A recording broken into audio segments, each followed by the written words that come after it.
Deep স্টেটের সঙ্গে কিন্তু সবচেয়ে বয়োজ্যেষ্ঠ নেতা থেকে শুরু করে আসিফ মাহমুদের মতো বাচ্চা নেতা পর্যন্ত। আপনি বলছিলেন না যে এখনই বিরোধী দল রাস্তায় নামা ঠিক কিনা, মোটেই ঠিক না।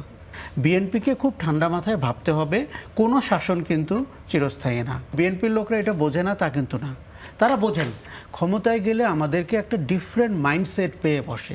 18 মাসে মব ভায়োলেন্স করে আমরা যেই জায়গায় মানুষকে নিয়ে গেছি এবং ডক্টর ইউনূসের অপশাসন মানে অথর্ব শাসন বলবো, সেটি করে যে জায়গায় নিয়ে গেছি, মানুষ এখন মুক্তি চায়।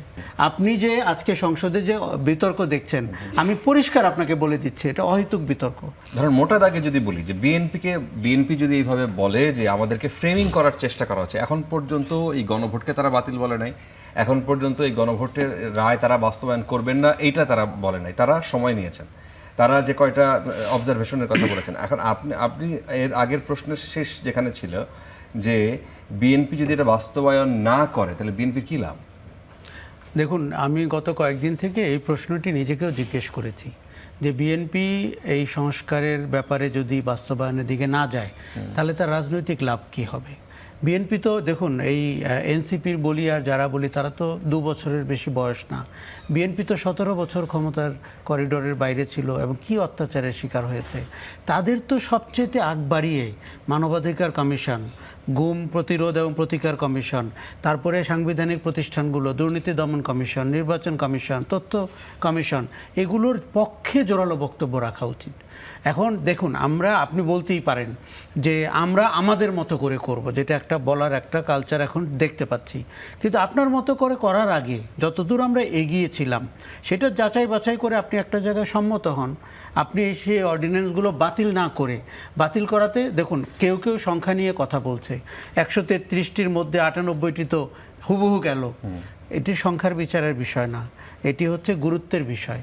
যে এই রাষ্ট্রটি 5ই অগাস্টের আগের 16 বছর ওই অবস্থায় কেন গেছিল? এই কারণে গেছিল যে আমরা ওই সংবিধান, 72-এর সংবিধান কিন্তু আপনার গণতান্ত্রিক শাসনের নিশ্চয়তা দেয় না। এবং আমরা দেখুন, অনেকে আবেগঘন হয়ে 72-এর সংবিধান বলে, বিকজ তারা মুক্তিযুদ্ধের সাথে সেটাকে অ্যাটাচ করে ফেলে। আমার মনে হয় মুক্তিযুদ্ধ একটা বিষয়, 72-এর সংবিধান একটা বিষয়। সেটি আপনাকে জবাবদিহিমূলক গণতান্ত্রিক শাসনের গ্যারান্টি দেয় না, এটি পরিষ্কার। এখন আপনি সংবিধানের সংস্কার করবেন, এটি কি সংশোধন কমিটি করে সংবিধানের সংস্কার করতে পারবেন? আপনার ধরেন উচ্চকক্ষ নিম্নকক্ষ, আপনি কি করে এটা সংশোধন করবেন? এটি তো একটি নতুন সংযোজন।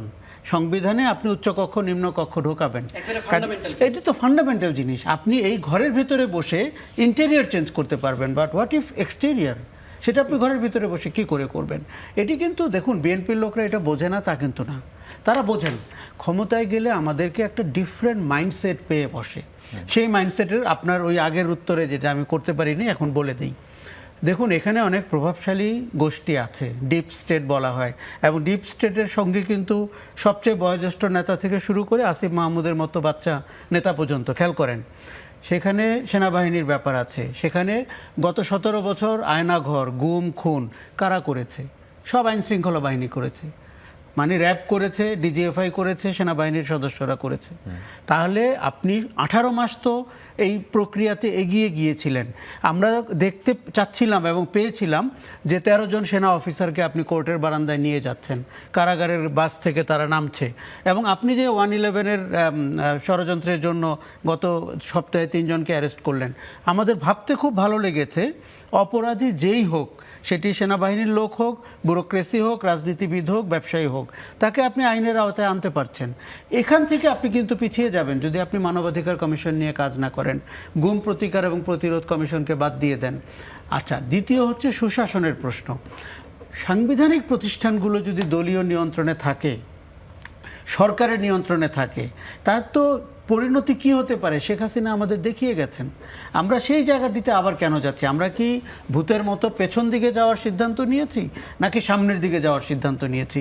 দেখুন, আমি কিন্তু তাহসিন রিয়াজের মতো সাংবিধানিক ধারা উপধারা নিয়ে কথা বলছি না। কেন বলছি না বলি, আমি প্রথমেই মনে করি এটি রাজনৈতিক সদিচ্ছার প্রশ্ন। দেশ শাসনে আপনার রূপকল্প কী, এটি তার প্রশ্ন।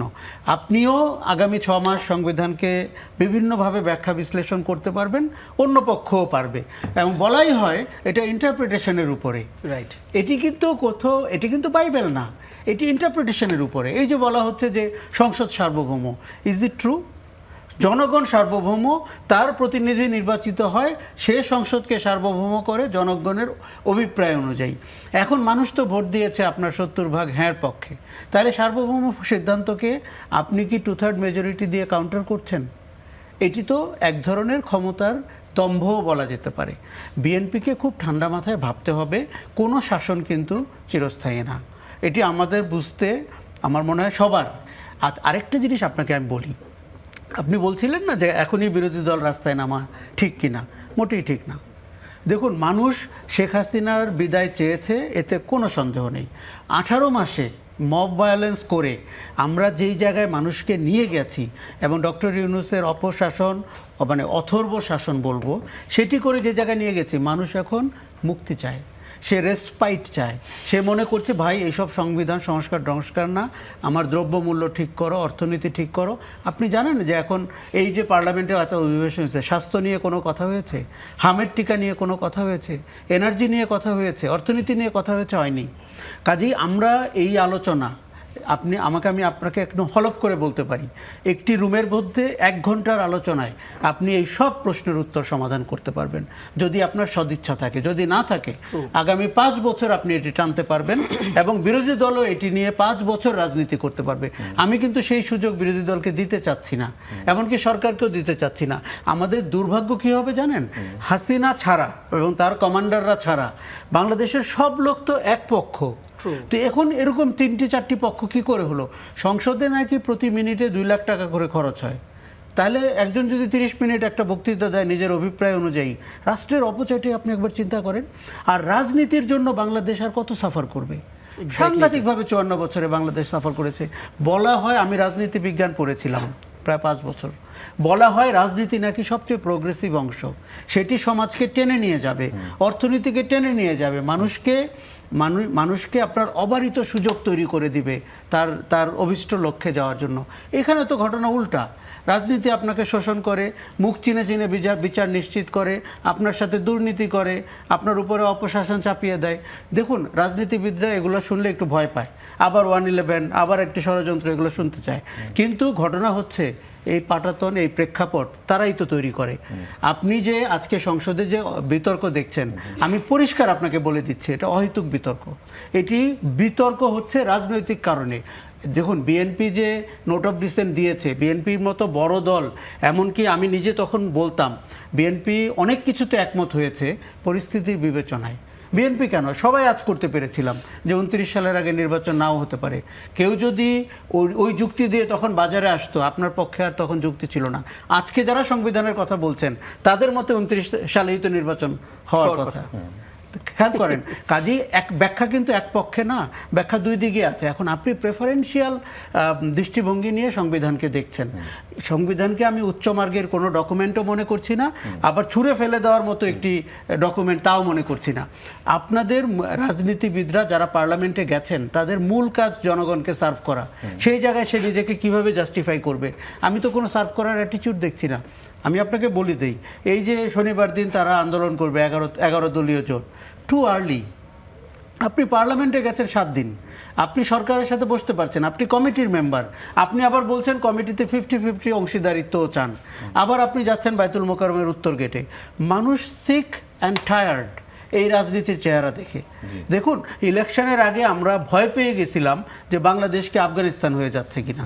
যেইভাবে নারীদের নিয়ে, নারী ওড়না পরবে না সালোয়ার পরবে, শাড়ি পরবে না স্কার্ট পরবে, এটি 2026 সালে কোনো রাজনীতিবিদের মূল এজেন্ডা হতে পারে? এবং তারপরে তার কর্মঘণ্টা বেঁধে দেওয়া, মানে বাড়াবাড়ির একটা সীমা আছে। এই রাজনীতি কিন্তু কল্যাণের রাজনীতি না।